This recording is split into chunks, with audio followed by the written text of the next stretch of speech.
Imagine waking up one day and not being able to tell the difference between your work and that of a machine's. Not your boss, not your customers, not even you can tell the difference. Because the way we're going with artificial intelligence, and based on its current capabilities, it can solve some really complex business problems through data analysis and reasoning. It can generate creative content that some say rival human ingenuity. It can even adapt in real time, which frankly most of us struggle with. Now, many think that artificial intelligence is remarkable, and I'm one of them. It's pretty crazy what these advancements are right now, but I'm not here to celebrate AI's achievements. I'm actually here to warn you, to talk about someone, something that's happening to us as individuals, us as a society, and us as a community that we're not talking about yet. But we'll get to that later. What I do want to do is set some context for you all. Did you know that 1 in 5 Americans use some form of artificial intelligence? By the end of 2025, 1 billion will be leveraging some form of artificial intelligence. That's an eighth of the world's population. AI can now match the intelligence of a college grad, a third-year law associate, and get near-perfect scores on the MCATs, the LSATs, and the SATs. Markers we use to determine human intelligence. So have you thought lately? With artificial intelligence leveling the playing field, because everyone is technically one prompt away from a subject matter expert that's going to help them do the work, faster and cheaper, what is going to help you stand out? How will you be distinguishable? How are you going to differentiate yourself? Think about it. There's no doubt that we live in a world of over-reliance on technology. And now with the adoption of AI, what's happening is that what we think is simplifying our lives is actually complicating our future. These short-term exchanges that we're making for conveniences are actually creating long-term disasters. Statistics say that by the end of this year, most of what we will read, see, and experience will either be AI-powered or AI-generated. Think about that. So, if you use artificial intelligence to write for you, how do you avoid your voice from fading away? If you use artificial intelligence to think for you, are you giving yourself choices and options? If you use artificial intelligence to make decisions for you, how do you avoid not losing your power and ability to discern? This is the real threat of artificial intelligence and what I call intellectual atrophy.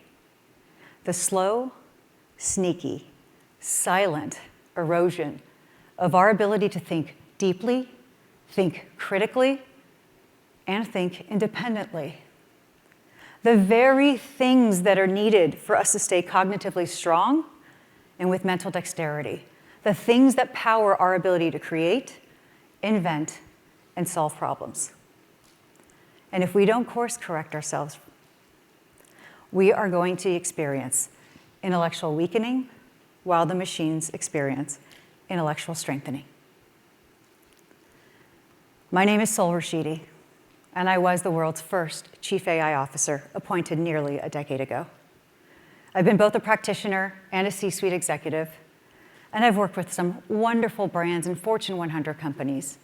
And my scope was always to build products and capabilities, leveraging the advancements in data, advanced analytics, robotics, and artificial intelligence. And boy, did we have fun. We built some really, really cool things. And I'm very fortunate and grateful that, yes, I have patents, and I've written a book.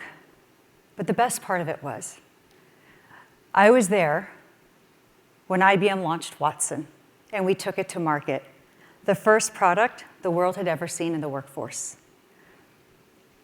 And now I'm here today, and this is what I'm seeing. For those of us that are in this space, we are experiencing whiplash because the pace of change and innovation is so fast, we can barely keep up with it. And then there are those who are dabbling with it, and they are excited and in awe, and rightfully so. It's kind of cool. And then, of course, there are those that are just avoiding it. They're overwhelmed, they don't know what it is, or they think it's not relevant to them. But what I'm here to tell you is, whether you're leaning in, dabbling, or avoiding it, AI is here. AI has happened. The genie is out of the bottle. So we now have an opportunity to decide how we're going to leverage artificial intelligence for good as a way to amplify us, accelerate our geniuses, and facilitate our superpowers. We have a conscious choice today to make sure that artificial intelligence happens with us and not to us. And if you're still not convinced, let me share an example that just recently happened. I was working with a brand, and I was partnering with the chief marketing officer. And they were going to launch a very big product. And so we were going to help them with their marketing strategy. And so we were going to leverage my 4Cs framework. Which customers are we going to market to? What's the cadence? What's the communication? And which channels? So I had assigned 2 people on my team this task, a junior analyst and a senior analyst. Now, the junior analyst was about 5-6 years outside of school, so maybe not junior, maybe mid-analyst. The senior analyst was about 16 years out of school. So I gave them both the assignment. The junior analyst submitted his work within a week. Whoa. The senior analyst took 3 weeks. At the end of the day, my leadership team and I, we reviewed both deliverables, both work products, and they were awesome. They were amazing, very well presented, lots of great quotes and stats and facts, to the point where we almost thought we had a prodigy in our hands. Until we got into a room and we started asking questions. Tell us about consumer behavior, consumer preferences. What's the market share like? What are the barriers to entry? The junior analysts did not have the answers to the question. My senior analyst did, because she had learned. She had done the forensics and the research. So while both work products were beautiful and pretty, one was superficial and one had depth. So, as a leader in my group who believes in these capabilities, I had to let everyone on the team know, and I had to institute a new policy. Of course, leverage artificial intelligence and use it to execute your work. But you are not allowed to use it to do your work, to think for your work. One expedites and the other one does. There's a difference. So when you have the choice, whether you're leaning in or dabbling, do me a favor. Please always prioritize prudence over pace, comprehension over convenience. Do not outsource your critical thinking, outsource the tasks. Because we are right now experiencing some form of intellectual atrophy.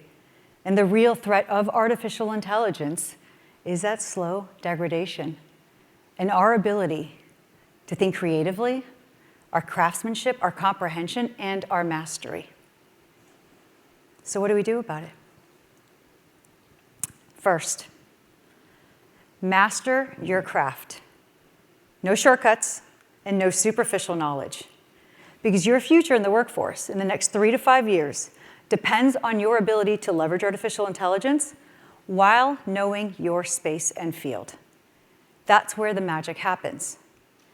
I mean, if you think about it, Warren Buffett, one of the world's famous billionaires, he spends 85% of his day reading. He doesn't outsource it to his team. He takes the time to learn And then he takes the learnings and applies it to his day-to-day life and his mental models. That keeps you cognitively resilient and strong. Second, develop your cross-disciplinary strengths. Connect the dots where AI can't. Have you ever had an aha moment? Came to you while running, while lifting, while in the shower? This is where your subconscious and your conscious is connecting facts and information that you have absorbed because you have taken the time to reflect and understand. And that aha moment is beautiful. AI can't do that. Steve Jobs did not invent the computer, but he revolutionized the way we interact with technology because he combined cross-disciplinary fields: technology, psychology, and product design. 3, be an AI collaborator, not an AI consumer. That means don't copy and paste and move on to the next task. Instead, use it as your first draft. I always tell my teams, it's easier being an editor rather than an author. So if you're going to use artificial intelligence, which you should, I'm a big fan of it, use it as your first draft forward, and then let your mind wander from there. That's what's going to strengthen your ability to stand apart. 4th, keep humans in the decision-making loop. Never let AI be the sole decision maker where it matters. AI is flawed just like us. But unlike us, its education came from the World Wide Web. And as we all know, there's biased data, there's incorrect data, there's conflicting data. Too much is at risk. And guess what? You can't question the results if you don't know your field. Ever get that feeling where something is off? It matters. And the 5th one, choose to be remarkable, not reliant or routine. What on earth does this mean? Well, I think in the future, there's going to be those individuals that are going to use artificial intelligence as a convenience tool, not as a comprehension tool. And they're going to short circuit and bypass the process of learning, understanding, comprehending, failing, succeeding. Are they really going to have a place in the future in the next 2 to 3 years with the pace of change right now? Then you're going to have those that are going to be and fall into the routine category. They know their space, but they never have enough time. So they're going to leverage artificial intelligence to expedite a lot of their work. But they're going to be in a game of copy and paste and move on to the next. Well, if you get hundreds, then thousands, then millions of individuals using AI and copying and pasting and moving on to the next task, that work is routine. It's repeatable. It's redundant. It's not going to stand on its own. So instead, choose to be remarkable. And what that means is do not be defined by AI. Use it to amplify your superpowers and your geniuses, not to replace or displace them. Use it to accelerate your thinking, but not to outsource your thinking. All this is to say, AI is a powerful ally, and it can be a wonderful co-pilot. But the future I see, the one that I so desperately desire, is a future where AI serves us and not numbs us, is a future where it amplifies us and not displaces us. So if you get a moment, please take a second and reflect and think, what is your relationship right now with advanced technologies, your phone, and artificial intelligence? Are you using it as a crutch or as a ladder to reach new heights? Because our future, civilization, humanity, our society, our communities, is going to be dependent on not the pace of a machine, but the power of our minds. Thank you.